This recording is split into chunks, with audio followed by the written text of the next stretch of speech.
ਹਾਂਜੀ, ਸਤਿ ਸ਼੍ਰੀ ਅਕਾਲ ਸਾਰਿਆਂ ਨੂੰ। ਅੱਜ ਮੈਂ ਤੁਹਾਡੇ ਨਾਲ ਡਿਸਕਸ ਕਰਾਂਗੀ ਰੀਡਿੰਗ ਫਿਲਿੰਗ ਦਾ ਬਲੈਂਕਸ। ਜਿਹੜਾ ਰੀਡਿੰਗ ਫਿਲਿੰਗ ਦਾ ਬਲੈਂਕਸ ਹੈ, ਇਹ ਰੀਡਿੰਗ ਦਾ ਨੈਕਸਟ ਟੌਪਿਕ ਹੈ ਐਂਡ ਇਹ ਫੋਰਥ ਮੋਡਿਊਲ ਹੈ reading section the and it contribute in reading section only. ਜਿਹੜੇ ਇਹਦੇ ਸਕੋਰਸ ਦੀ ਕੰਟਰੀਬਿਊਸ਼ਨ ਰਹੇਗੀ ਉਹ ਸਿਰਫ ਰੀਡਿੰਗ ਸੈਕਸ਼ਨ ਦੇ ਵਿੱਚ ਹੀ ਰਹੇਗੀ and it will contribute 15 marks in the reading section. ਇਹ 15 ਮਾਰਕਸ ਕੰਟਰੀਬਿਊਟ ਕਰਦਾ ਹੈ ਰੀਡਿੰਗ ਸੈਕਸ਼ਨ ਨੂੰ। ਉਸ ਤੋਂ ਜ਼ਿਆਦਾ ਜਿਹੜੀ ਸਕੋਰ ਦੀ ਕੰਟਰੀਬਿਊਸ਼ਨ ਹੈ ਉਹ reading and writing filling the blanks ਦੀ ਹੈਗੀ ਹੈ 22 marks, then reading filling the blanks 15 marks, then reorder paragraph 6 marks। ਸੋ ਤੁਸੀਂ ਉਸੀ ਦੇ ਅਕੋਰਡਿੰਗ ਜਿਹੜੇ ਮੋਡਿਊਲ ਤੁਹਾਨੂੰ ਲੱਗ ਰਿਹਾ ਕਿ ਕਾਫੀ ਸਕੋਰ ਨੂੰ ਕੰਟਰੀਬਿਊਟ ਕਰ ਰਹੇ ਨੇ ਤਾਂ ਤੁਸੀਂ ਉਸ ਤੇ ਜ਼ਿਆਦਾ ਫੋਕਸ ਕਰਨਾ ਹੈ and this is a simple task. Simple task ਕਿਉਂ ਹੈਗਾ? ਕਿਉਂਕਿ reading and writing filling the blanks ਦੇ ਵਿੱਚ ਤੁਹਾਨੂੰ ਇੱਕ ਬਲੈਂਕ ਦੇ ਵਿੱਚ 4 ਜਾਂ 5 ਆਪਸ਼ਨਸ ਹੁੰਦੀਆਂ ਨੇ ਤੇ ਉਸ ਤੋਂ ਬਾਅਦ ਤੁਸੀਂ ਇੱਕ ਆਪਸ਼ਨ ਨੂੰ ਚੂਜ਼ ਕਰਨਾ ਹੈ। But reading filling the blanks 'ਚ ਐਵੇਂ ਦਾ ਕੁਝ ਨਹੀਂ ਹੈਗਾ। ਤੁਹਾਡੇ ਕੋਲ ਅਗਰ 4 ਬਲੈਂਕਸ ਨੇ ਤਾਂ ਤੁਹਾਡੇ ਕੋਲ ਮੈਕਸਿਮਮ 8 ਆਪਸ਼ਨਸ ਹੋਣਗੀਆਂ ਤਾਂ ਉਸ ਦੇ ਵਿੱਚੋਂ ਤੁਸੀਂ ਇੱਕ ਆਪਸ਼ਨ ਨੂੰ ਚੂਜ਼ ਕਰਨਾ ਹੈ। So it's a simple task and you will get 4 to 5 questions in the final exam. ਤੁਹਾਨੂੰ ਫਾਈਨਲ ਦੇ ਵਿੱਚ 4 to 5 ਕੁਐਸਚਨਸ ਆਉਣਗੇ। ਇਟ ਡਿਪੈਂਡਸ ਕਿ ਨੰਬਰ ਆਫ ਕੁਐਸਚਨਸ ਕਿੰਨੇ ਨੇ, ਟੋਟਲ ਨੰਬਰ ਆਫ ਕੁਐਸਚਨਸ ਕਿੰਨੇ ਨੇ। ਅਗਰ ਤੁਹਾਡੇ ਕੁਐਸਚਨ 15 ਜਾਂ 16 ਨੇ ਤਾਂ ਤੁਹਾਨੂੰ 5 ਕੁਐਸਚਨਸ ਆ ਸਕਦੇ ਨੇ ਫਾਈਨਲ ਦੇ ਵਿੱਚ and text up to 200 words ਤੇ ਜਿਹੜੇ ਇਹਦੇ ਟੈਕਸਟ ਦੀ ਵੇਰੀਏਸ਼ਨ ਰਹੇਗੀ, ਜਿਹੜਾ ਪੈਰਾਗ੍ਰਾਫ ਆਏਗਾ ਉਹ 200 ਵਰਡਸ ਤੱਕ ਵੇਰੀ ਕਰੇਗਾ। ਬਟ ਰੀਡਿੰਗ ਐਂਡ ਰਾਈਟਿੰਗ ਜਿਹੜਾ ਫਿਲਿੰਗ ਦਾ ਬਲੈਂਕਸ ਹੈ ਉਹਦੇ ਵਿੱਚ 300 ਵਰਡਸ ਤੱਕ ਆਉਂਦੇ ਆ ਪੈਰਾਗ੍ਰਾਫ। ਉਹਦੇ ਪੈਰਾਗ੍ਰਾਫ ਕਾਫੀ ਲੈਂਦੀ ਹੁੰਦੇ ਨੇ but reading filling the blanks ਦੇ ਜਿਹੜਾ ਪੈਰਾਗ੍ਰਾਫ ਨੇ ਉਹ ਕਾਫੀ ਛੋਟੇ ਹੁੰਦੇ ਨੇ। ਸੋ ਤੁਸੀਂ ਈਜ਼ਲੀ ਫਾਈਂਡ ਆਊਟ ਕਰ ਸਕਦੇ ਹੋ ਕਿ ਕਿਹੜੀ ਆਪਸ਼ਨ ਕਿੱਥੇ ਸੂਟ ਕਰ ਰਹੀ ਹੈ and your score will be evaluated based on your reading skills। ਜਿਵੇਂ ਇਹਦੀ ਸਕੋਰ ਦੀ ਕੰਟਰੀਬਿਊਸ਼ਨ ਸਿਰਫ ਰੀਡਿੰਗ ਸੈਕਸ਼ਨ ਦੇ ਵਿੱਚ ਹੈਗੀ ਹੈ ਤਾਂ ਜਿਹੜੀਆਂ ਤੁਹਾਡੀਆਂ ਸਕਿੱਲਸ ਇੱਥੇ ਜੱਜ ਹੋ ਰਹੀਆਂ ਨੇ ਉਹ ਸਿਰਫ ਰੀਡਿੰਗ ਦੀਆਂ ਹੀ ਜੱਜ ਹੋ ਰਹੀਆਂ ਨੇ and it's a partial credit for each correct blank you will get 1 point and there is no negative marking। Partial credit ਦਾ ਮਤਲਬ ਹੈ ਕਿ ਫॉर ਐਗਜ਼ਾਮਪਲ ਤੁਹਾਨੂੰ 5 ਆਪਸ਼ਨਸ ਨੇ, ਇੱਕ 5 ਬਲੈਂਕਸ ਨੇ ਇੱਕ ਪੈਰਾਗ੍ਰਾਫ ਦੇ ਵਿੱਚ। ਜੇ ਤੁਹਾਡੀਆਂ 3 ਬਲੈਂਕਸ ਕਰੈਕਟ ਨੇ ਤਾਂ ਤੁਹਾਨੂੰ 3 ਪੁਆਇੰਟਸ ਮਿਲਣਗੇ ਬਟ ਇਨ ਕੇਸ ਅਗਰ ਤੁਹਾਡੀਆਂ 2 ਬਲੈਂਕਸ ਗਲਤ ਵੀ ਹੁੰਦੀਆਂ ਤਾਂ ਤੁਹਾਡੀ ਕੋਈ ਨੈਗੇਟਿਵ ਮਾਰਕਿੰਗ ਨਹੀਂ ਹੈ। ਜੋ ਤੁਸੀਂ ਠੀਕ ਕਰ ਰਹੇ ਹੋ ਤੁਹਾਨੂੰ ਉਹਦਾ ਸਕੋਰ ਮਿਲ ਰਿਹਾ, ਜੋ ਤੁਸੀਂ ਗਲਤ ਕਰ ਰਹੇ ਹੋ ਉਹਦਾ ਸਕੋਰ ਤੁਹਾਨੂੰ ਨਹੀਂ ਮਿਲੇਗਾ। So don't leave any blank empty. ਤੁਸੀਂ ਕਾਹਲੀ ਦੇ ਵਿੱਚ ਕਿਸੇ ਵੀ ਬਲੈਂਕ ਨੂੰ ਖਾਲੀ ਨਹੀਂ ਛੱਡ ਕੇ ਜਾਣਾ। ਜੇ ਤੁਹਾਨੂੰ ਨਹੀਂ ਸਮਝ ਆ ਰਿਹਾ ਤਾਂ ਤੁਸੀਂ ਆਪਣਾ ਗੈਸ ਲਾ ਲਓ ਕਿ ਹਾਂ ਇਹ ਆਪਸ਼ਨ ਹੋ ਸਕਦੀ ਹੈ ਬਟ ਤੁਸੀਂ ਕੋਈ ਵੀ ਬਲੈਂਕ ਨੂੰ ਐਮਪਟੀ ਨਹੀਂ ਛੱਡਣਾ and vocabulary and basic knowledge of grammar is necessary to clear this section. ਜੋ ਕਿ ਮੈਂ ਗੱਲ ਕੀਤੀ ਸੀ ਪਹਿਲਾਂ ਵੀ ਕਿ ਵੋਕੈਬਲਰੀ ਤੁਹਾਡੀ ਸਟਰੋਂਗ ਹੋਣੀ ਚਾਹੀਦੀ ਹੈ ਤੇ ਤੁਹਾਨੂੰ ਬੇਸਿਕ ਨੌਲੇਜ ਆਫ ਗ੍ਰਾਮਰ ਵੀ ਹੋਣੀ ਚਾਹੀਦੀ ਹੈ ਇਸ ਸੈਕਸ਼ਨ ਨੂੰ ਕਲੀਅਰ ਕਰਨ ਵਾਸਤੇ। ਤੇ ਅੱਗੇ ਮੈਂ ਤੁਹਾਡੇ ਨਾਲ ਇੱਕ ਪੈਰਾਗ੍ਰਾਫ ਡਿਸਕਸ ਕਰ ਰਹੀ ਹਾਂ, ਉਸ ਤੋਂ ਬਾਅਦ ਮੈਂ ਇੱਕ ਦੋ ਤੁਹਾਨੂੰ ਟਿਪਸ ਵੀ ਦੱਸਾਂਗੀ ਕਿ ਤੁਸੀਂ ਕਿਵੇਂ ਇਹਨਾਂ ਨੂੰ ਕਲੀਅਰ ਕਰ ਸਕਦੇ ਹੋ। ਤੇ ਸਭ ਤੋਂ ਪਹਿਲਾਂ ਜਦੋਂ ਵੀ ਤੁਹਾਡੇ ਕੋਲ ਸਕਰੀਨ ਤੇ ਕੋਈ ਪੈਰਾਗ੍ਰਾਫ ਸ਼ੋ ਹੁੰਦਾ ਤਾਂ ਤੁਸੀਂ ਪਹਿਲਾਂ ਪੂਰੇ ਪੈਰਾਗ੍ਰਾਫ ਨੂੰ ਸਕੈਨ ਕਰਨਾ ਹੈ ਕਿ ਐਕਚੁਅਲ 'ਚ ਉਸ ਪੈਰਾਗ੍ਰਾਫ ਦੇ ਵਿੱਚ ਕੀ ਗੱਲ ਹੋ ਰਹੀ ਹੈ। ਉਸ ਤੋਂ ਬਾਅਦ ਤੁਸੀਂ ਆਪਸ਼ਨਸ ਨੂੰ ਵੀ ਰੀਡ ਕਰਨਾ ਹੈ। ਆਪਸ਼ਨਸ ਨੂੰ ਰੀਡ ਕਰਨ ਵਾਸਤੇ ਮੈਂ ਕਿਉਂ ਕਿਹਾ ਕਿਉਂਕਿ ਕਈ ਵਾਰ ਕੀ ਹੁੰਦਾ ਕਿ ਕਾਹਲੀ ਦੇ ਵਿੱਚ ਅਸੀਂ ਸਾਰੀਆਂ ਆਪਸ਼ਨਸ ਨਹੀਂ ਦੇਖਦੇ। ਜਿੱਥੇ ਸਾਨੂੰ ਲੱਗਦਾ ਕਿ ਹਾਂ ਇਹ 2 ਆਪਸ਼ਨਸ ਚੋਂ ਇੱਕ ਆਪਸ਼ਨ ਠੀਕ ਹੋ ਸਕਦੀ ਹੈ ਅਸੀਂ ਸਿਰਫ ਉੱਥੇ ਹੀ ਫੋਕਸ ਕਰਦੇ ਹਾਂ। ਸੋ ਇੱਕ ਵਾਰ ਪੈਰਾਗ੍ਰਾਫ ਰੀਡ ਕਰਕੇ ਤੁਸੀਂ ਉਸ ਤੋਂ ਬਾਅਦ ਆਪਸ਼ਨ ਨੂੰ ਦੇਖ ਲਓ ਕਿਉਂਕਿ ਜ਼ਿਆਦਾ ਵੀ ਟਾਈਮ ਤੁਸੀਂ ਵੇਸਟ ਨਹੀਂ ਕਰਨਾ ਇਸ ਚੀਜ਼ ਤੇ। ਸਿਰਫ ਆਪਸ਼ਨਸ ਨੂੰ ਪੜ੍ਹਨ ਦਾ ਮਤਲਬ ਇਹੀ ਹੈ ਕਿ ਕਾਹਲੀ ਦੇ ਵਿੱਚ ਤੁਸੀਂ ਕਿਸੇ ਆਪਸ਼ਨ ਨੂੰ ਬਿਨਾਂ ਪੜ੍ਹੇ ਨਾ ਛੱਡ ਦਿਓ। ਸੋ ਉਸ ਤੋਂ ਬਾਅਦ ਤੁਸੀਂ ਕੀ ਕਰਨਾ ਹੈ ਕਿ ਜਦ ਤੁਸੀਂ ਸਾਰੀਆਂ ਆਪਸ਼ਨਸ ਨੂੰ ਪੜ੍ਹ ਲਿਆ, ਜਿਹੜੀ ਆਪਸ਼ਨ ਤੁਹਾਨੂੰ ਲੱਗ ਰਿਹਾ ਕਿ ਇੱਥੇ ਬਿਲਕੁਲ ਫਿੱਟ ਹੋ ਰਹੀ ਹੈ ਤਾਂ ਤੁਸੀਂ ਉਸ ਆਪਸ਼ਨ ਨੂੰ ਉੱਥੇ ਫਿੱਟ ਕਰ ਦਿਓ ਜੋ ਤੁਹਾਨੂੰ ਈਜ਼ੀ ਬਲੈਂਕ ਲੱਗ ਰਹੀ ਹੈ। ਜ਼ਰੂਰੀ ਨਹੀਂ ਹੈ ਤੁਸੀਂ ਸੀਕੁਐਂਸ ਦੇ ਵਿੱਚ ਹੀ ਭਰਨਾ ਇਹਨੂੰ, ਇੱਦਾਂ ਦਾ ਕੋਈ ਉੱਥੇ ਰੂਲ ਨਹੀਂ ਹੈਗਾ ਕਿ ਤੁਸੀਂ ਸੀਕੁਐਂਸ 'ਚ ਚੱਲੋਗੇ ਤਾਂ ਹੀ ਤੁਹਾਨੂੰ ਮਾਰਕਸ ਮਿਲਣਗੇ।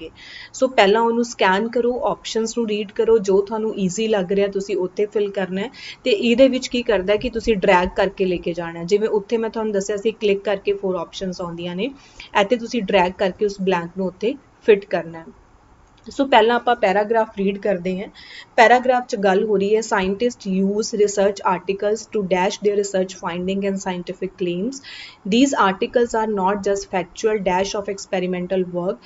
The authors also try to convince the reader that their dash is correct. It is now easier than dash to read the original research behind science stories in the media, as more and more articles are being made freely available through open access dash। ਸੋ ਇੱਥੇ ਜਿਹੜੀ ਗੱਲ ਹੋ ਰਹੀ ਹੈ ਉਹ findings ਦੀ ਗੱਲ ਹੋ ਰਹੀ ਹੈ, ਰਿਸਰਚ ਆਰਟੀਕਲਸ ਦੀ ਗੱਲ ਹੋ ਰਹੀ ਹੈ ਤੇ ਸਾਡੇ ਕੋਲ ਜਿਹੜੀਆਂ ਆਪਸ਼ਨਸ ਨੇ ਉਹ ਹੈਗੀਆਂ ਨੇ admit, often, hypothesis, communicate, reports, argument, publishing, ever, phenomenon। ਸੋ ਇੱਥੇ ਜਿਹੜੀਆਂ ਆਪਸ਼ਨਸ ਕਰੈਕਟ ਹੋ ਸਕਦੀਆਂ ਨੇ ਉਹ ਐਡਮਿਟ ਆਈ ਥਿੰਕ ਮੈਨੂੰ ਨਹੀਂ ਲੱਗਦਾ ਕਿਸੇ ਬਲੈਂਕ 'ਚ ਕਰੈਕਟ ਹੋਏਗਾ, ਬਟ ਆਪਾਂ ਬਾਅਦ 'ਚ ਦੇਖਦੇ ਹਾਂ। ਸੋ ਆਪਾਂ ਨੇ ਜਦੋਂ ਬਲੈਂਕ ਫਿਲ ਕਰਨੀ ਹੈ ਤਾਂ ਉਸ ਤੋਂ ਪਹਿਲਾਂ ਇਹ ਵੀ ਧਿਆਨ ਰੱਖਣਾ ਹੈ ਕਿ ਉਹ ਤੋਂ ਪਹਿਲਾਂ ਕਿਹੜੀ ਵਰਬ ਯੂਜ਼ ਹੋ ਰਹੀ ਹੈ ਤੇ ਉਸ ਤੋਂ ਬਾਅਦ ਕਿਹੜੀ ਵਰਬ ਯੂਜ਼ ਹੋ ਰਹੀ ਹੈ ਤੇ ਉਹ ਕੀ ਗੱਲ ਕਰ ਰਿਹਾ ਹੈ। ਕੌਨਟੈਕਸਟ ਤੁਹਾਨੂੰ ਸਮਝ ਆਉਣਾ ਚਾਹੀਦਾ ਹੈ। ਤੇ ਜਿਵੇਂ ਆਪਾਂ ਫਰਸਟ ਲਾਈਨ ਦੀ ਗੱਲ ਕਰ ਰਹੇ ਹਾਂ ਤਾਂ ਉਹ ਕਹਿ ਰਿਹਾ ਹੈ scientist use research articles to dash their research finding and scientific claims. So ਜਿਹੜੇ ਸਾਇੰਟਿਸਟ ਨੇ ਉਹ ਆਪਣੇ ਰਿਸਰਚ ਆਰਟੀਕਲਸ ਨੂੰ ਜਾਂ ਤਾਂ ਪ੍ਰੈਜ਼ੈਂਟ ਕਰਨਗੇ ਜਾਂ ਉਹਨਾਂ ਨੂੰ ਕਮਿਊਨੀਕੇਟ ਕਰਨਗੇ there research finding and scientific claim. ਤਾਂ ਪ੍ਰੈਜ਼ੈਂਟ ਦੀ ਇੱਥੇ ਕਿਤੇ ਗੱਲ ਨਹੀਂ ਹੋ ਰਹੀ, ਮਤਲਬ ਪ੍ਰੈਜ਼ੈਂਟ ਉਹਨੇ ਜਿਹੜੀ ਬਲੈਂਕ ਹੈ ਉਹ ਕਿਤੇ ਵੀ ਯੂਜ਼ ਨਹੀਂ ਕੀਤੀ। ਸੋ ਆਪਾਂ ਇੱਥੇ ਗੱਲ ਕਰਾਂਗੇ ਕਮਿਊਨੀਕੇਟ ਦੀ। ਤਾਂ ਉਸ ਤੋਂ ਬਾਅਦ ਪਬਲਿਸ਼ਿੰਗ ਦੇਅਰ ਰਿਸਰਚ ਫਾਈਂਡਿੰਗਸ ਦੀ ਵੀ ਕੋਈ ਸੈਂਸ ਨਹੀਂ ਬਣ ਰਹੀ ਇੱਥੇ, ਤਾਂ ਹਾਈਪੋਥੇਸਿਸ ਵੀ ਨਹੀਂ ਆਏਗਾ। ਉਸ ਤੋਂ ਬਾਅਦ ਰਿਪੋਰਟਸ ਜਾਂ ਆਰਗੂਮੈਂਟ ਵਾਲਾ ਵੀ ਕੋਈ ਉਹ ਚੀਜ਼ ਨਹੀਂ ਬਣ ਰਹੀ, ਜਾਂ ਆਫਨ ਜਾਂ ਐਵਰ ਵੀ ਨਹੀਂ ਬਣ ਰਹੀ। ਸੋ ਜਿਹੜੀ ਫਰਸਟ ਬਲੈਂਕ ਹੈ ਉਹਦੇ ਵਿੱਚ ਆਏਗਾ ਟੂ ਕਮਿਊਨੀਕੇਟ, ਕਿਉਂਕਿ ਉਸ ਤੋਂ ਬਾਅਦ ਜਿਹੜਾ ਪਹਿਲਾਂ ਆਪਣੇ ਕੋਲ ਯੂਜ਼ ਹੋ ਰਿਹਾ ਵਰਡ ਉਹ ਹੋ ਰਿਹਾ ਟੂ ਕਮਿਊਨੀਕੇਟ ਮੀਨਸ ਇਹ ਚੀਜ਼ ਦਾ ਵੀ ਆਪਾਂ ਨੇ ਧਿਆਨ ਰੱਖਣਾ। ਨੈਕਸਟ ਗੱਲ ਕਰ ਰਿਹਾ these articles are not just factual dash of experimental work। ਸੋ ਇਸ ਤੋਂ ਬਾਅਦ ਉਹਨੇ ਗੱਲ ਕੀਤੀ ਹੈ the authors also try to convince that readers that their dash is correct। these articles are not just factual of dash experimental work। ਸੋ ਇੱਥੇ ਮਤਲਬ ਜਿਹੜਾ ਵਰਕ ਹੈ ਉਹ ਜਾਂ ਤਾਂ ਰਿਪੋਰਟਸ ਹੋ ਸਕਦੀਆਂ ਨੇ ਜਾਂ ਉਸ ਤੋਂ ਬਾਅਦ ਹਾਈਪੋਥੇਸਿਸ ਹੋ ਸਕਦਾ ਹੈ। ਸੋ ਹਾਈਪੋਥੇਸਿਸ ਆਫ ਐਕਸਪੈਰੀਮੈਂਟਲ ਵਰਕ ਨਹੀਂ ਆਏਗਾ ਕਿਉਂਕਿ ਹਾਈਪੋਥੇਸਿਸ ਵਰਡ ਜਿਹੜਾ ਹੈਗਾ ਉਹ ਡਿਫਰੈਂਟ ਹੈਗਾ। ਸੋ ਜਿਹੜੀ ਸੈਕਿੰਡ ਆਪਸ਼ਨ ਆਏਗੀ ਉਹਦੇ ਵਿੱਚ ਆਰਗੂਮੈਂਟ ਵੀ ਕਿਤੇ ਫਿਟ ਨਹੀਂ ਬੈਠ ਰਿਹਾ ਤੇ ਫਿਨੋਮੀਨਨ ਪਬਲਿਸ਼ਿੰਗ ਤਾਂ ਵੈਸੇ ਹੀ ਨਹੀਂ ਬੈਠੇਗਾ। ਤੇ ਸੋ ਜਿਹੜੀ ਸੈਕਿੰਡ ਆਪਸ਼ਨ ਹੈ ਉਹਦੇ ਵਿੱਚ ਆਏਗਾ reports of experimental work। the authors also try to convince the reader that their dash is correct। so ਇੱਥੇ ਤਾਂ ਬਿਲਕੁਲ ਆਪਾਂ ਨੂੰ ਪਤਾ ਲੱਗ ਰਿਹਾ ਕਿ their argument is correct, ਕਿਉਂਕਿ ਜੇ ਆਪਾਂ ਗੱਲ ਕਰੀਏ hypothesis ਤਾਂ hypothesis is correct is not a ਮਤਲਬ ਉਹਦੀ ਕੋਈ ਸੈਂਸ ਨਹੀਂ ਬਣ ਰਹੀ, ਜਾਂ ਫਿਰ ਆਪਾਂ ਐਵਰ ਜਾਂ ਫਿਨੋਮੀਨਨ ਇਜ਼ ਕਰੈਕਟ ਵੀ ਨਹੀਂ ਬਣੇਗਾ ਕਿਉਂਕਿ ਜਿਹੜਾ ਰੀਡਰ ਹੈ ਉਹਨੂੰ ਉਹਨੇ ਇਹ ਕਨਵਿੰਸ ਕਰਵਾ ਰਿਹਾ ਕਿ ਜਿਹੜਾ ਉਹ ਟਰਾਈ ਕਰ ਰਿਹਾ ਮਤਲਬ ਜੋ ਉਹਨੇ ਪਬਲਿਸ਼ ਕੀਤਾ ਹੈ ਤਾਂ ਉਹ ਚੀਜ਼ ਉਹ ਕਰੈਕਟ ਹੈ। ਸੋ ਆਪਣੇ ਕੋਲ ਜਿਹੜੀ ਥਰਡ ਆਪਸ਼ਨ ਬਣੇਗੀ ਉਹ ਕੀ ਬਣੇਗੀ their argument is correct. Next it is now easier than dash. Now easier than dash ਸਾਡੇ ਕੋਲ ਦੋ ਹੀ ਆਪਸ਼ਨਸ ਬਣਦੀਆਂ ਨੇ, ਜਾਂ ਤਾਂ often to read the original research ਜਾਂ ever to read the original research। so often to read the original research is not making any sense, then fourth option is the ever।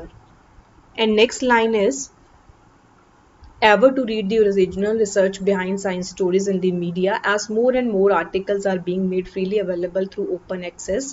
publishing can be the answer, or otherwise phenomenon is not making any sense। so fifth option is the publishing। ਸੋ ਜਦੋਂ ਤੁਸੀਂ ਪੂਰੀਆਂ blanks ਨੂੰ fill ਕਰ ਲਿਆ ਤੁਸੀਂ ਮੈਨੂੰ comment box ਵਿੱਚ ਆਪਣੇ ਆਨਸਰਸ ਵੀ ਦੱਸ ਸਕਦੇ ਹੋ। ਸੋ ਜਦੋਂ ਤੁਸੀਂ ਪੂਰੀ ਬਲੈਂਕ ਫਿਲ ਕਰ ਲੈਂਦੇ ਹੋ, ਪੂਰਾ ਪੈਰਾਗ੍ਰਾਫ ਤੁਹਾਡਾ ਫਿਲ ਹੋ ਗਿਆ, ਤਾਂ ਤੁਸੀਂ ਇੱਕ ਵਾਰ ਉਸ ਨੂੰ ਰੀਡ ਵੀ ਜ਼ਰੂਰ ਕਰਨਾ ਹੈ ਕਿ ਕਿਤੇ ਤੁਸੀਂ ਕੁਝ ਮਿਸਟੇਕ ਤਾਂ ਨਹੀਂ ਕੀਤੀ। ਸੋ ਆਪਾਂ ਇੱਕ ਵਾਰ ਇਹਨੂੰ ਰੀਡ ਕਰ ਲੈਂਦੇ ਹਾਂ। Scientist use research articles to communicate their research finding and scientific claims। these articles are not just factual reports of experimental work। the authors also try to convince the reader that their argument is correct। it is now easier than ever to read the original research behind science stories in the media as more and more articles are being made freely available through open access publishing। ਸੋ ਇਹ ਸਾਡਾ paragraph ਸੀਗਾ। ਇਸ ਤਰ੍ਹਾਂ ਨਾਲ ਤੁਸੀਂ ਮਤਲਬ blanks ਨੂੰ attempt ਕਰ ਸਕਦੇ ਹੋ। ਤੇ ਇਸ ਤੋਂ ਬਾਅਦ ਵੀ ਜੇ ਤੁਹਾਨੂੰ ਕੋਈ ਡਾਊਟ ਹੈਗਾ ਤਾਂ ਤੁਸੀਂ ਮੈਨੂੰ ਮੇਰੇ WhatsApp ਨੰਬਰ 'ਤੇ ਕਾਲ ਵੀ ਕਰ ਸਕਦੇ ਹੋ ਜਾਂ ਮੈਸੇਜ ਕਰ ਸਕਦੇ ਹੋ, ਜਾਂ ਅਦਰਵਾਈਜ਼ ਤੁਸੀਂ ਕਮੈਂਟ ਬਾਕਸ ਵਿੱਚ ਆਪਣੇ ਡਾਊਟਸ ਲਿਖ ਦਿਓ ਜਾਂ ਮੇਲ ਕਰ ਸਕਦੇ ਹੋ ਤੁਸੀਂ ਮੈਨੂੰ। ਤੇ ਜੇ ਹਾਲੇ ਤੱਕ ਤੁਸੀਂ ਚੈਨਲ ਨੂੰ ਸਬਸਕ੍ਰਾਈਬ ਨਹੀਂ ਕੀਤਾ ਤਾਂ ਸਬਸਕ੍ਰਾਈਬ ਕਰ ਦਿਓ। And thank you so much for watching this video.